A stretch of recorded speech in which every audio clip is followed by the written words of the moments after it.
اعوذ باللہ من الشیطان الرجیم بسم اللہ لأمت جعلنا منسکا لیذکروا اسم اللہ علی ما رزقہم من بہیمۃ الانعام فإلہکم الہ واحد فلہ اسلموا وبشر المخبتین صدق اللہ مولانا العظیم وقال رسول اللہ صلی اللہ علیہ وسلم اتبعوا سواد الاعظم فإنہ من شذ شذ فی النار او کما قال علیہ الصلاۃ والسلام۔ چند دنوں سے ان ایام میں ایک امت مسلمہ کے اندر وسوسہ ڈال دیا گیا اور لوگوں میں اس طرح کی باتیں شروع ہو گئیں کہ بھائی جو بھینس ہے، عربی میں جس کو جاموس کہتے ہیں،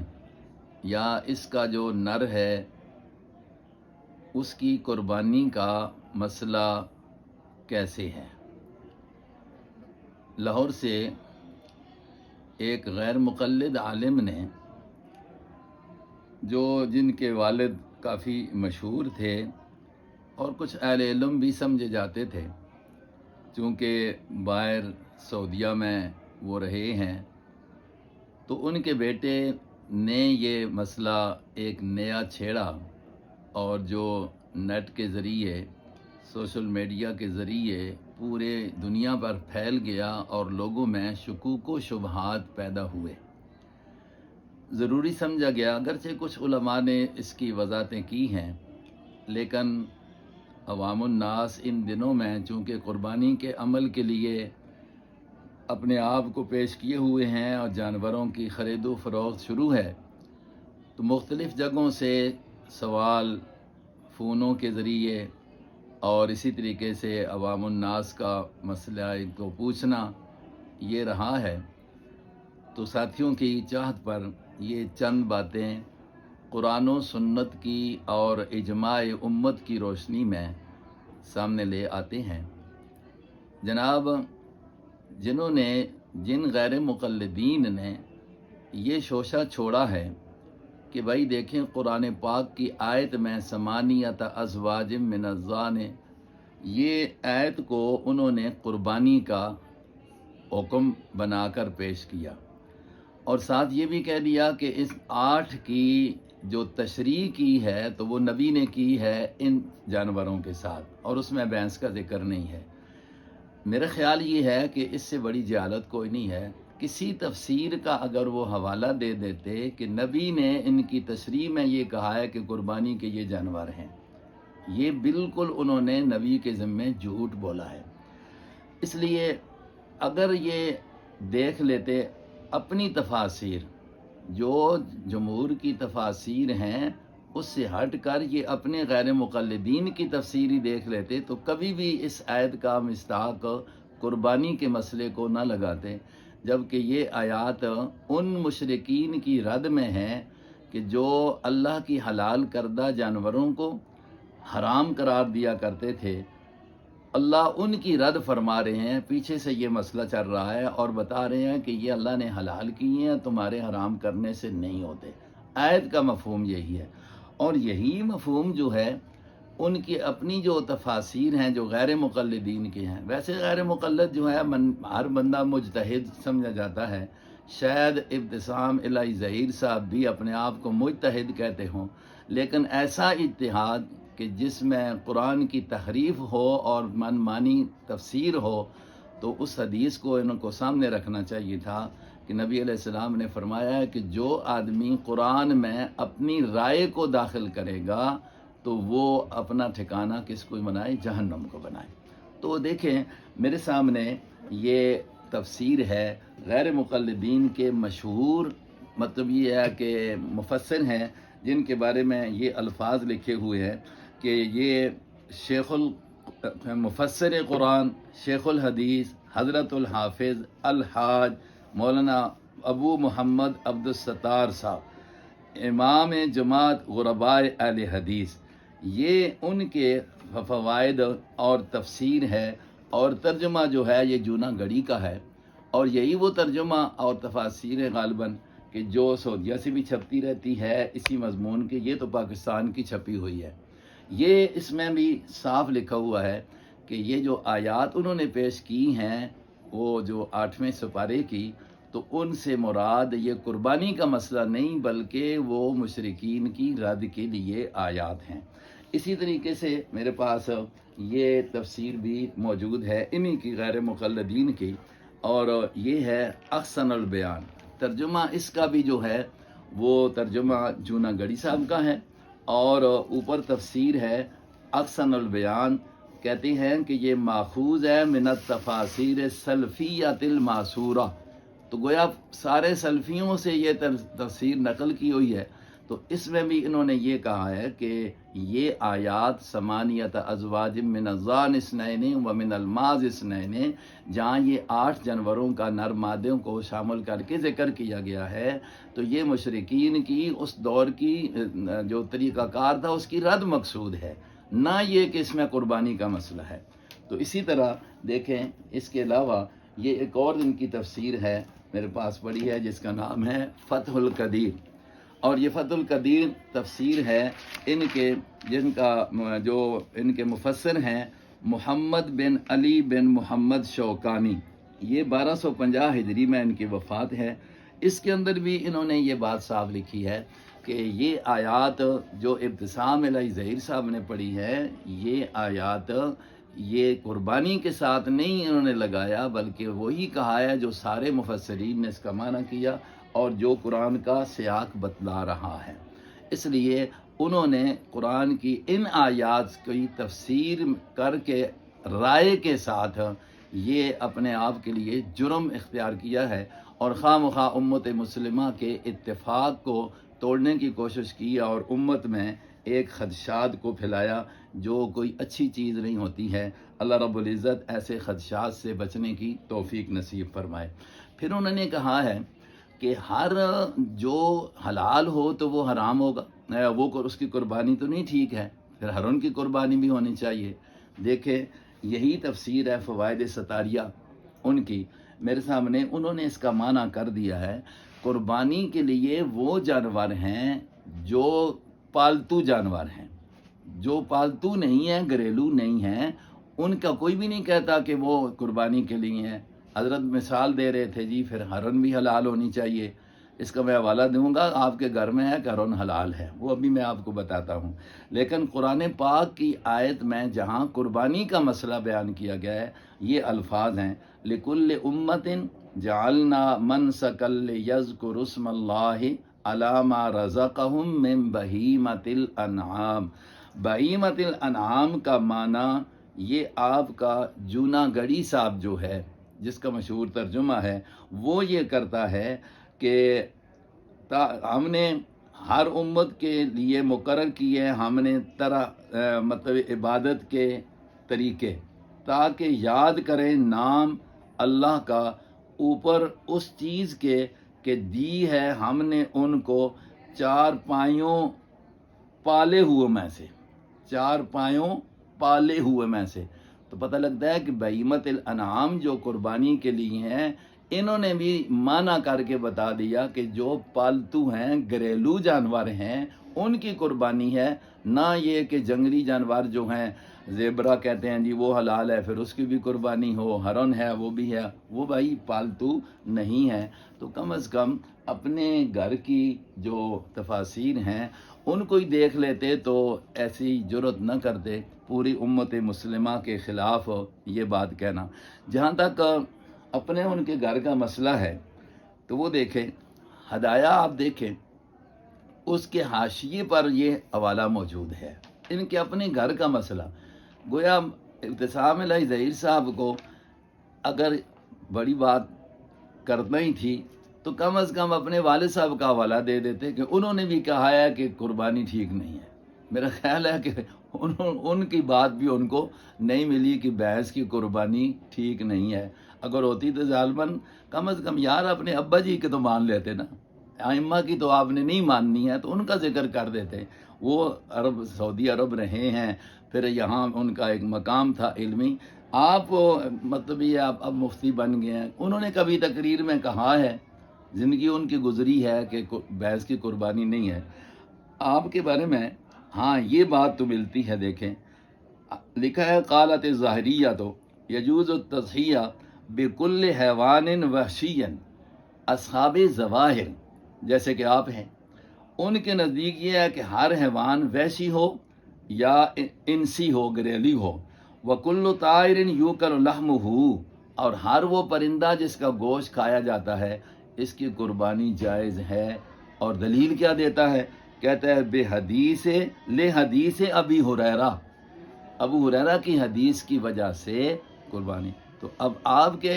اصحاب ظواہر غیر مقلدین تو ادھر چلے گئے ہیں کہ ہر پرندے کی قربانی بھی ٹھیک ہے، اور مطلب یہ ہے کہ چاہے وہ گھریلو جانور ہو یا وحشی جانور ہو اس کی بھی، یہاں تو انہوں نے صرف وحشی اور گھریلو کہہ دیا ہے۔ آپ کے فتاوی ستاریہ دیکھیں، جو مشہور فتاوی ستاریہ، آپ کے بہت بڑے مطلب یہ ہے کہ محدث ہیں۔ ویسے تو آپ نے فقہ کے ساتھ دشمنی کی وجہ سے فقہ کا نام نہیں لیتے ہیں، لیکن آپ کے فتاوی خود موجود ہیں، کم از کم گھر کی بات تو دیکھ لیتے۔ دیکھیں یہ لکھا ہے کہ سوال کیا کسی نے بھینس کی قربانی جائز ہے یا نہیں، تو آگے جواب دیتے ہیں، یہ فتاوی ستاریہ ہے، جلد دوم ہے، اور میرے پاس صفحہ اس کا 15 ہے۔ کہتے ہیں شرعاً گائے بھینس کا ایک ہی حکم ہے، بھینس کے لیے علیحدہ کوئی خاص حکم نہیں آیا۔ آگے دیکھیں ذرا، جیسے ہرن اور بکری کی قربانی جائز ہے اسی طرح گائے اور بھینس کی بھی جائز ہے، اور احادیث میں بھینس کی قربانی کی کہیں ممانعت نہیں آئی ہے۔ یہ آپ کا ستاریہ ہے جو یہ کہہ رہا ہے۔ تو میرا خیال یہ ہے کہ حضرت نے کہیں خواب میں بات دیکھی ہے کہ چلو اس طرح شہرت ہو جائے گی تاکہ میں سارے ائمہ کی بھی مخالفت کر دوں، اپنے غیر مقلدین کی بھی مخالفت کر لوں، تو شاید دنیا مجھے پہچان لے۔ وہ ہمارے استاد محترم کہا کرتے تھے نا کہ مشہور ہونے کے لیے ایک طریقہ یہ بھی ہے کہ مسجد میں جا کر پیشاب کرو، تو حضرت نے یہ پیشاب ہی کیا ہے، اپنے گھر کو بھی نہیں دیکھا اور یہ کہہ دیا ہے۔ مزید آپ دیکھیں آپ کا تو مذہب کیا ہے، آپ کے بڑوں کا۔ یہاں پر سوال ہے کہ مرغی کی قربانی ٹھیک ہے کہ ٹھیک نہیں ہے، تو یہ فتاوی ستاریہ والا لکھ رہا ہے کہ شرعاً مرغی کی قربانی جائز ہے، شرعاً۔ اب یہ دیکھیں شرعاً مرغی کی، تو آپ کے لیے تو کتنا آسان کر دیا۔ جس وقت یہ شریعت سے یعنی غیر مقلدیت اختیار کی نا، تو ادھر آگے کہ شریعت کے ذمے لگا دیا کہ مرغی کی قربانی بھی کیا ہے، جائز ہے۔ یہ کیوں نہیں آپ نے مسائل بیان کیے؟ پھر اگر شر ڈالنی ہی تھی تو اس طرح لے آتے۔ اور کہتے ہیں کوئی غریب اگر اس مسئلہ پر عمل کرے تو اس کو مورد الزام نہ بنانا چاہیے، کیونکہ حضرت بلال، ابو ہریرہ رضی اللہ عنہما جیسے صحابہ سے یہ امر ثابت ہے، نعوذ باللہ۔ اب مرغی کا قربانی کرنا ذمہ کس کے لگا دیا؟ حضرت بلال اور حضرت ابو ہریرہ رضی اللہ عنہ کے۔ تو دیکھیں یہ تو اپنے گھر کی ان کی بات ہے، اس کو نہیں دیکھا اور بھینس کے پیچھے لگ گئے ہیں۔ میرے پاس یہ دیکھیں انہی کا یہ ہیں جناب شیخ الاسلام مولانا ابو الوفا ثناء اللہ امرتسری، اور ان فتاووں کو جمع کیا ہے مولانا محمد داود صاحب راز نے، فتاوی ثنائیہ کے نام سے یہ کتاب موجود ہے، اور اس میں بھی یہ لکھا ہوا ہے بھینس کے بارے میں۔ کہتے ہیں بھینس ان چیزوں میں نہیں ہے جن کو قرآن نے حرام بیان کیا، اس کے علاوہ عرب لوگ بھینس کو بکرا، پس اس کی قربانی نہ سنت رسول اللہ سے ثابت ہوتی ہے نہ تعامل سے۔ ہاں اگر اس کو جنس بکر سے مانا جائے جیسا کہ حنفیہ کا قیاس ہے، یا عموم بہیمۃ الانعام پر یعنی قرآن کی آیت پر نظر ڈالی جائے، تو حکم جواز قربانی کے لیے یہ علت کافی ہے، جواز قربانی کے لیے کہ یہ بہیمۃ الانعام میں شامل ہے، یہ اس کے لیے جواز کے لیے کافی ہے۔ اور حضرت یہ فتویٰ دے رہے ہیں کہ کہاں جا جائے۔ میرا ایک سوال ہے، ایک پہلے بھی مولوی سے سوال کیا تھا اس پر کہ وہ کہتے تھے بھینس کا ذکر قربانی کا قرآن و سنت میں نہیں ہے۔ میں نے ایک سوال کیا تھا تو جواب نہ دے سکے تو مقتدیوں نے اس کو مسجد سے نکال دیا تھا، وہ آج بھی موجود ہے۔ تو میں بھی ابتسام الہی ظہیر سے یہ سوال کرتا ہوں کہ قربانی کا ذکر اگر بھینس کا نہیں ہے، آپ یہ بتا دیں کہ بھینس کا ذکر قرآن و سنت میں کہاں ہے کہ اس کا گوشت حلال ہے، یہ حلال ہے۔ آپ یہ بتا دیں کہ اس کا دودھ جو ہے وہ پینا یا استعمال کرنا جائز ہے۔ قرآن و سنت سے ایک حوالہ یا صحابی رسول سے ایک حوالہ پیش کر دیں تو پھر پتہ چلے گا۔ تو یا پھر یہ کہہ دیں کہ جو گوشت تم کھاتے ہو یا دودھ پیتے ہو، لاہور میں تو ویسے ہی بھینسوں کا کام چلتا ہے نا، تو وہ جو ہے وہ پھر حرام پی رہے ہو، یا اس کا پھر حوالہ دے دیجئے۔ تو یہ مطلب تو بات یہ ہے کہ غیر مقلدین ہوں، اصحاب ظواہر ہوں، یا اسی طریقے سے ائمہ اربع یا امت مسلمہ کا اس بات پر اجماع ہے کہ بھائی قربانی میں بھینس جو ہے اس کی قربانی جائز ہے، جس طرح وہ اس کا گوشت کھانا، دودھ کا استعمال کرنا جائز ہے، اسی طرح کیونکہ اہل عرب اس کو بھینس کی قسم کہتے ہیں، گائے کی بکر کی قسم کہتے ہیں، جاموس۔ باقی خدا خوفی ہونی چاہیے، امت کے اندر افتراق نہیں ڈالنا چاہیے۔ میں نے نبی علیہ الصلوۃ والسلام کی جو حدیث پڑھی ہے، دیکھو امام مالک بھی بھینس کی قربانی کا جواز کا فتویٰ دے رہے ہیں، موطا امام مالک دیکھیں، اور اسی طرح مصنف عبد الرزاق دیکھیں، سفیان ثوری بھی اس کے جواز کا فتویٰ دے رہے ہیں، اور اسی طریقے سے مصنف ابن ابی شیبہ دیکھیں، حسن بصری کا قول بھی ہے۔ تو گویا یہ تابعین تک یہ بات آ گئی، تابعین تک یہ بات آ گئی کہ اس وقت سے اس کو جواز، عرب اس کو بقر ہی سمجھتے ہیں۔ تو امام احمد بن حنبل کا فتویٰ بھی دیکھ لیں، یہاں پر کتابیں موجود ہیں کہ انہوں نے بھی اس کے جواز کہا ہے، لیکن پتہ نہیں ابتسام الہی ظہیر صاحب نے کہاں سے یہ بات لی ہے۔ تو اس کے لیے حدیث پاک ہے، دیکھیں نبی علیہ الصلوۃ والسلام نے فرمایا کہ پہلی حدیث میں وہ مشکات میرے سامنے کھلی ہے، اور یہ روایت عبداللہ ابن عمر رضی اللہ عنہ سے ہے، اس کو ترمذی لائے ہیں، اور امام مشکات صاحب مشکات نے اس کو لایا ہے کہ قال رسول اللہ صلی اللہ علیہ وسلم، حضور نے فرمایا اللہ میری امت کو یا امت محمد کو گمراہی پر نہیں جمع کرے گا، وَيَدُ اللَّهِ عَلَى الْجَمَاعَةِ، اور اللہ کی تائید اور مدد جماعت کے ساتھ ہے، وَمَنْ شَذَّ شُذَّ فِي النَّارِ، اور جو جماعت سے علیحدگی اختیار کرے گا وہ جہنم میں جائے گا۔ اب اگلی حدیث بھی اسی راوی عبداللہ ابن عمر سے ہے، فرمایا اتبعوا سواد الاعظم، بھائی سواد اعظم یعنی جس طرف ائمہ مجتہدین اور مسلمین کی کثرت ہو اس کی اتباع کرو، کیوں جو اس کثرت سے اس جماعت سے علیحدگی اختیار کرے گا وہ جہنم میں جائے گا۔ تو پوری امت کا اجماع اور اتفاق ہے کہ قربانی بھینس کی جائے کر کے کون سی جگہ آپ نے لیے متعین کی ہے، لیکن اصل بات یہ ہے حضرت عبداللہ، اصل بات یہ ہے کہ ہوا کیوں اس طرح، وہ یہ ہے کہ نبی پاک صلی اللہ علیہ وسلم کی حدیث آتی ہے جس کو عبداللہ بن عمر رضی اللہ عنہ نقل کرتے ہیں، فرماتے ہیں کہ اللہ کے نبی نے ارشاد فرمایا کہ ان اللہ لا یقبض العلم انتزاعا ینتزعه من العباد، اللہ علم کو اس طرح نہیں اٹھائے گا کہ بندوں کے سینوں سے علم کو نکال لے، ایسے نہیں ہوگا علم اٹھنا، بلکہ ولا لیکن اللہ کیسے اٹھائے گا، یقبض العلم بقبض العلماء، علماء کے اٹھا لینے سے علم اٹھایا جائے گا۔ فرمایا حتیٰ یہاں تک کہ اذا لم یبق عالما،